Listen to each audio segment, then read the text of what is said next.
movie 362 of watching 365 movies in 2025, and we're watching The Outsiders. Let's get into it. Let's do it for Johnny, man. We'll do it for Johnny.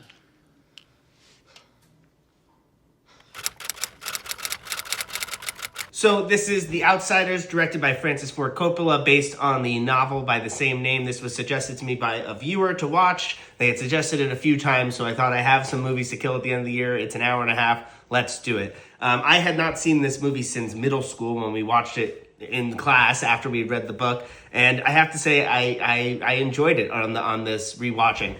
So the story is about Ponyboy Curtis and his group of friends, and they're sort of in a gang, the Greasers. They live on the wrong side of the tracks, and they have a rivalry with the wealthier kids in town, the Socias. And what sort of starts as a sort of gang film turns into something more about, loss of innocence. This is really a coming-of-age story for Ponyboy and for the rest of his friends as they deal with the struggles of their circumstances, as well as the consequences of the actions that they and their groups take. And a lot of it is sort of deterministic in a certain sense, where even if they, some of the Greasers don't feel or want to be who they are. I mean, Ponyboy and his friend Johnny talk about running away and that life isn't like this in the country, but they feel sort of trapped by their circumstances.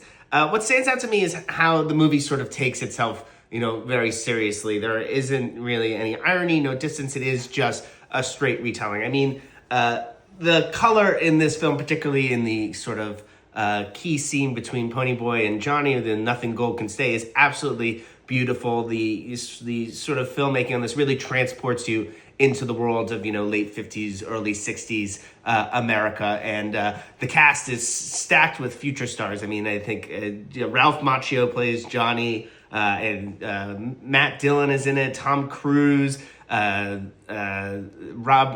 Lowe. The list goes on and on. A lot of sort of future stars of what would be the rest of the 80s and 90s and beyond are in this film, and just when they're kids, and they're doing a great job. But I think here, obviously the movie is mainly about Ponyboy and Johnny, but the sort of whole group as one is sort of a character in the Greasers and the Socias, while ultimately, as Ponyboy will tell you, they're just people. So, if you're a fan of a coming-of-age story, particularly a classic here based on a classic novel, then this one is for you. So that's movie 362. 3 more movies to go before we hit 365.